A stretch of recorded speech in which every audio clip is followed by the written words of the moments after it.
चाहे कितना भी अभाग्य मनुष्य हो, ब्रह्म मुहूर्त में कर दो यह काम, जो चाहोगे वह मिलेगा। दोस्तों, एक समय की बात है जब माता पार्वती जी ने भगवान शिव जी से पूछा, मैंने देखा है कि चाहे कितना भी अभागा मनुष्य हो, अगर वह सुबह के समय ब्रह्म मुहूर्त में उठता है तो वह बहुत सुखी रहता है। ऐसा क्यों है? मुझे ब्रह्म मुहूर्त का रहस्य बताइए। तब भगवान शिव जी ने कहा कि मैं आपको इस प्रश्न का उत्तर एक छोटी सी कथा के माध्यम से बताऊंगा। कृपया आप इस कथा को ध्यानपूर्वक सुनना, और जो भी मनुष्य इस कथा को पूरा सुनेगा वह ब्रह्म मुहूर्त का रहस्य जानकर पूरा जीवन बदल सकता है। तब माता पार्वती जी कहती है, स्वामी जी, आप कथा को कहिए, इसे ध्यानपूर्वक मैं सुनूंगी। फिर भगवान शिव जी कथा को सुनना प्रारंभ करते हैं। बहुत समय पहले की बात है। काशी में मृत्युंजय नाम का एक लड़का रहता था। वह लड़का बहुत ही अच्छा था, लेकिन उसकी एक गलत आदत थी। वह बहुत ही देर तक सोता रहता था। सुबह उसे जगाने के लिए घर वाले कई प्रयास करते थे, परंतु वह रोजाना सुबह देर तक सोता था। वह लड़का कभी भी 10 बजे से पहले नहीं उठता था। उनके परिवार वाले कितनी भी कोशिश करते थे, लेकिन वह लड़का जल्दी उठता ही नहीं था। जब वह बालक था, तब परिवार वालों ने सोचा कि जब यह बड़ा हो जाएगा तो इसकी आदत में सुधार हो जाएगा। परंतु वह लड़का जैसे जैसे बड़ा होता गया, उसकी यह आदत और भी ज़्यादा गहरी होती चली गई। फिर उसके पिता उसकी इस आदत से बहुत ही ज़्यादा परेशान रहने लगा था। उस लड़के को ढेरों नकारात्मक शक्तियों ने घेर लिया था। वह सभी को पलटकर जवाब देता था और दिन भर उदास रहता था। इसका असर उसके स्वास्थ्य पर भी पड़ रहा था। जब उस लड़के को यह पता लगा कि उसके सारे मित्र सफलता को प्राप्त कर चुके हैं, तब वह और भी ज़्यादा चिंतित हो गया और ईश्वर को कोसने लगा। और वह बार बार यही कहता था कि मेरी किस्मत ही खराब है। परंतु उसके पिता अच्छी तरह से जानते थे कि उस लड़के के असफल होने के पीछे क्या कारण है। फिर भगवान शिव जी ने कहा कि देवी, एक दिन की बात है, उसके पिता को किसी सन्यासी के बारे में पता चला, तो वह तुरंत ही अपने बेटे की समस्या को लेकर उस सन्यासी के पास पहुँचे, जिससे सन्यासी को बड़े ही विस्तार से अपने बेटे की आदतों के बारे में बताया। फिर सन्यासी ने कहा कि कल आप अपने बेटे को इस आश्रम में आने के लिए कहना।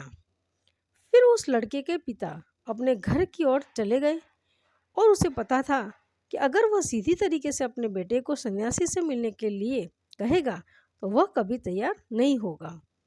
तब उसके पिता ने कुछ दिमाग लगाया, जिससे अपने बेटे को अपने पास बुलाया और कहा कि तुम्हारे सारे मित्र जीवन में सफलता प्राप्त कर चुके हैं, क्या तुम सफल नहीं होना चाहते हो? फिर लड़के ने उत्तर दिया कि जरूर पिताजी, मैं भी सफल होना चाहता हूँ, परंतु जब भी मैं अपने मित्रों से उनकी सफलता का रहस्य पूछता हूँ तो वे मुझे कुछ नहीं बताते हैं। भगवान शिव जी ने कहा कि देवी, फिर उसके पिता ने अपने पुत्र से कहा कि मुझे यह रहस्य पता चल गया है कि वह सभी क्यों सफल होते जा रहे हैं। तब उस लड़के ने बड़ी उत्सुकता से पूछा, पता चल गया कि पिताजी, कृपया करके आप मुझे बताइए। फिर उसके पिता ने कहा कि कल सुबह तुम्हें एक सन्यासी के आश्रम में जाकर उनसे मिलना है। यदि तुम वहां पर समय से पहले पहुंच गए तो वहां सन्यासी तुम्हें ऐसा मंत्र बताएंगे जिससे तुम सफल हो जाओगे। परंतु एक समस्या है। लड़के ने पूछा, क्या समस्या है? तब पिता ने कहा कि जब तक तुम सोकर उठोगे तब तक सन्यासी से मिलने का समय समाप्त हो जाता है। फिर उस लड़के ने कहा कि पिताजी, मैं कल पूरी रात जगता रहूंगा और सुबह सन्यासी से मिलकर आऊँगा। फिर उसके पिता ने कहा कि ठीक है, तुम वहाँ जाकर उस सन्यासी की आज्ञा को मानना। पिता की बात सुनकर वह लड़का बहुत ही अधिक खुश हुआ और जीवन में पहली बार रात्रि में वह जागता रहा। परंतु थोड़ी ही समय में उसे नींद आ गई और वह सो गया। फिर अगली सुबह जब वह उठा तो उसे पता चला कि सन्यासी से मिलने का समय समाप्त हो चुका था। उसके पिताजी ने लड़के की तरफ देखा और कहा कि तुम जीवन में कभी सफल नहीं हो पाओगे, जाओ और जाकर सो जाओ। जिससे पिता की यह बात सुनकर उस लड़के को बहुत ही दुख हुआ। उसने मन ही मन स्वयं को चुनौती दी कि कल सुबह वह सन्यासी से मिलने अवश्य जाएगा। उससे अपने पैर में एक छोटा सा घाव बना लिया, जिससे दर्द के कारण उसे रात भर नींद नहीं आई। और उन्होंने पहली बार सूर्योदय से पहले उठा था, और वह तुरंत ही तैयार होकर सन्यासी से मिलने के लिए चला गया।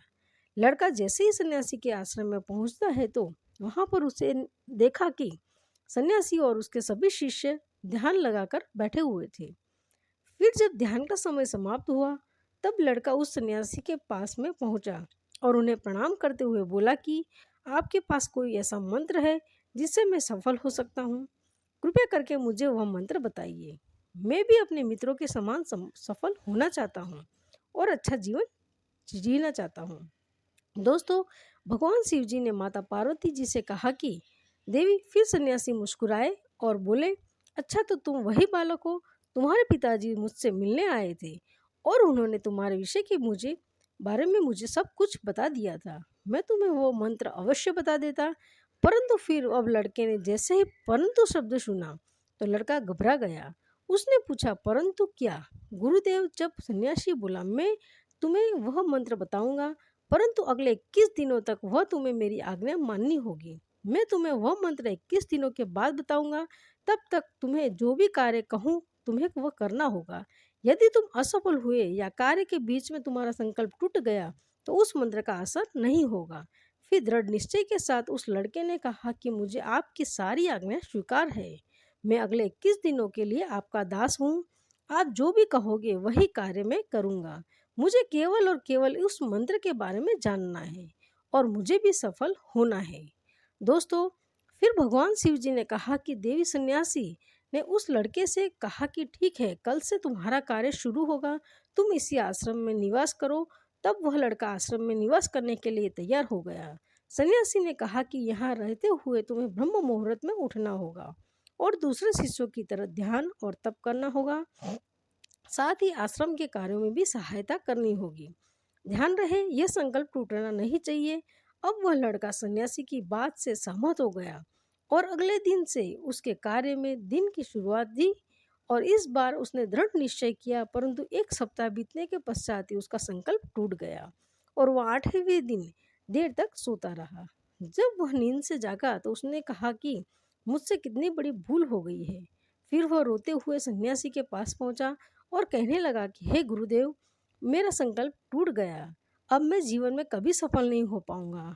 फिर सन्यासी ने उससे समझाते हुए कहा कि एक बार फिर से शुरुआत करो, फिर से संकल्प करो।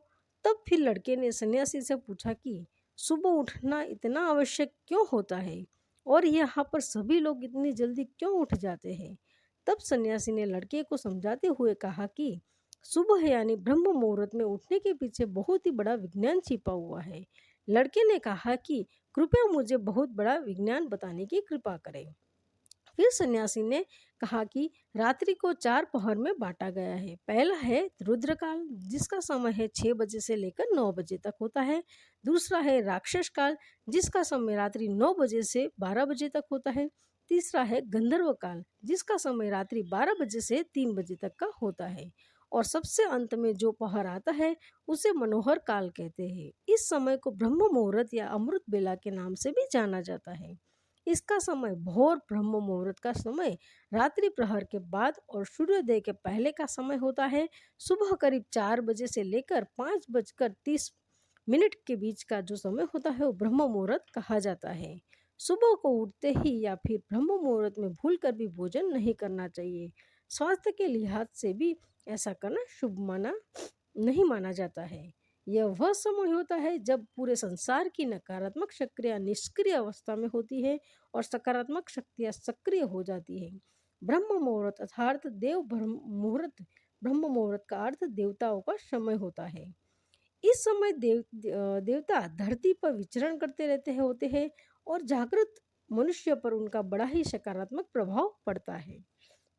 ब्रह्म मुहूर्त ऐसा समय होता है जिसमें मनुष्य का मस्तिष्क बिल्कुल खाली होता है, जिसमें किसी प्रकार की कोई विचार नहीं होते हैं। और जब इस समय व्यक्ति अपनी पुस्तक खोलकर पाठ का अध्ययन करते हैं तो उन्हें सब कुछ जल्दी जल्दी याद भी होता है और ये वह लंबे समय तक याद रहता है। यह एक ऐसा समय है जिसमें हम ज्ञान को समझने का प्रयास करते हैं। इस कारण आश्रम में सभी शिष्य और संसार में बहुत ही ज्ञानी लोग ब्रह्म मुहूर्त में ही उठ जाते हैं। प्राचीन काल में रोशनी का कोई स्रोत न होने के कारण लोग अपने दिन का समापन सूर्यास्त के साथ और आरंभ सूर्योदय के साथ करते हैं। यह एक तरीका है जिससे मानव जीवन प्रकृति के साथ तालमेल मिल बनाकर चलता है। दोस्तों, फिर भगवान शिव जी ने माता पार्वती जी से कहा कि देवी, उस लड़के ने कहा कि ठीक है, मैं कल से अपना संकल्प फिर से शुरू करता हूँ, परंतु ब्रह्म मुहूर्त में उठकर मुझे क्या क्या करना चाहिए। तब सन्यासी ने कहा कि ठीक है, मैं तुम्हें बताता हूँ कि ब्रह्म मुहूर्त में क्या करना चाहिए और कैसे करना चाहिए। सुबह पहले उठकर धरती माता पर आप रखने से पहले पैर रखने से पहले धरती माता को प्रणाम करना चाहिए और अपनी दोनों हथेलियों को देखना चाहिए और ईश्वर को धन्यवाद देना चाहिए, ताकि उन्होंने तुम्हें आज का सूर्योदय देखने का अवसर दिया है। इसके बाद में नित्य कर्म और स्नान करने से शरीर की भी नहीं बल्कि मन की शुद्धता भी बढ़ती है। स्नान करने के पश्चात ध्यान की प्रक्रिया होती है। ब्रह्म मुहूर्त में ध्यान की अवधि 21 दिन तक होती है। इस विधि का उपयोग तब किया जाता है जब आपको अपनी कोई मनोकामना की पूर्ति चाहते हैं। यह ऐसा समय होता है जब व्यक्ति अपने आज्ञा चक्र को सक्रिय करने पर काम करते हैं। दोस्तों, फिर आगे वह सन्यासी कहता है कि आज्ञा चक्र दोनों भुवों के बीच में होता है। यह संकल्प का स्थान भी होता है। अगर इस चक्र पर ध्यान केंद्रित किया जाए और अपनी मनोकामना को बार बार दोहराया जाए तो मात्र 21 दिनों के भीतर वह मनोकामना पूरी हो जाती है। और अगर आपके मन में कोई अधूरी मनोकामना है और आप उसे पूरी करना चाहते हैं, तब सबसे पहले उस मनोकामना का स्पष्टीकरण कर ले। सबसे पहले ब्रह्म मुहूर्त में स्नान के बाद एक ऐसा स्थान चुनें जहाँ पर वायु का प्रवेश हो और ध्यान में शुद्ध प्राणवायु होना आवश्यक होता है। ध्यान की मुद्रा में रीढ़ की हड्डी सीधी होनी चाहिए, साथ ही गर्दन भी सीधी होनी चाहिए। साथ में सुखासन की अवस्था में दोनों हाथों पर घुटनों पर रखकर आंखें बंद करके बैठ जाए। फिर हाथों की मुट्ठी को बंद कर ले और 2 से 3 मिनट तक बिल्कुल शांत हो जाए। जब आपका शरीर स्थिर हो जाए और श्वास भी शांत हो जाए, तब उसके बाद में आपका सारा ध्यान आग्नेय चक्र पर लगाएं। इस दौरान लंबी गहरी सांस लें और सांस को रोककर रखें। इस समय आप अपने मन से इष्ट देव और देवी देवताओं और गुरुजनों का चिंतन करें। दोस्तों, फिर भगवान शिव जी ने कहा कि वे भी उस सन्यासी से कहा, जब सांस को रोकना कठिन हो जाए तब धीरे धीरे सांस को बाहर की ओर छोड़ें। सांस को नाक से भरे और मुंह से बाहर छोड़ें। इस प्रक्रिया को 3 से 4 बार प्रतिदिन दोहराएं। ऐसा प्रतिदिन करने से आपकी मनोकामना है वह अवचेतन मन तक अवश्य पहुंच जाएगी और इच्छा पूर्ति जल्दी होगी। ब्रह्म मुहूर्त में के समय ईश्वर की विशेष कृपा होती है और कोई भी व्यक्ति अपनी मनोकामना को इस समय दोहराता है तो उसकी इच्छा जल्द से जल्द पूरी होती है। दोस्तों, फिर भगवान शिव जी ने कहा कि वे भी इस प्रकार की सन्यासी से उस लड़के को ब्रह्म मुहूर्त में का महत्व बताया, जिससे अगले 21 दिनों तक उस लड़के ने बड़े ही मन के साथ इस प्रक्रिया को अपनाया। वह बहुत ही ज़्यादा अनुशासित और शांत स्वभाव का बन चुका था।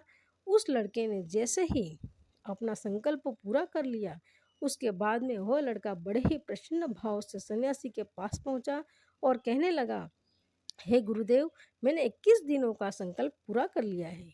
अब कृपया मुझे सफल होने का मंत्र बताइए। तब उस सन्यासी ने मुस्कुराते हुए कहा, पिछले 21 दिनों से जो अभ्यास तुम करते हुए आ रहे हो वही तुम्हारा सफलता का मंत्र है। जो व्यक्ति ब्रह्म मुहूर्त में उठकर ध्यान प्रक्रिया को सही से करते हैं वह जीवन में कभी भी असफल नहीं हो सकते हैं। तुम्हें ब्रह्म मुहूर्त का रहस्य पता चल चुका है, अब तुम इसे पर्यंत करो, तुम्हें जीवन के लक्ष्य और सफलता दोनों प्राप्त होंगे। फिर उस लड़के ने सन्यासी को धन्यवाद दिया और ब्रह्म मुहूर्त के नियमों का पालन जीवन पर्यंत तक करने का वादा भी किया। और दोस्तों, अगर व्यक्ति अपने जीवन की दिशा को एक खास तरह से बदलने के लिए इच्छुक नहीं है तो उसे आधी रात को साधना नहीं करना चाहिए, क्योंकि इस दौरान की गई साधना कुछ ऐसे बदलाव लाती है जिसे आप शायद संभल न पाए। तो दोस्तों, इस प्रकार अब भगवान शिव जी ने माता पार्वती जी को कथा सुनाई। मैं आशा करती हूँ कि आपको ये कथा पसंद आई होगी। कथा पसंद आई हो तो कमेंट में हर हर महादेव जरूर लिखें और वीडियो को लाइक करें, चैनल को सब्सक्राइब कीजिए। वीडियो में अंत तक बने रहने के लिए धन्यवाद।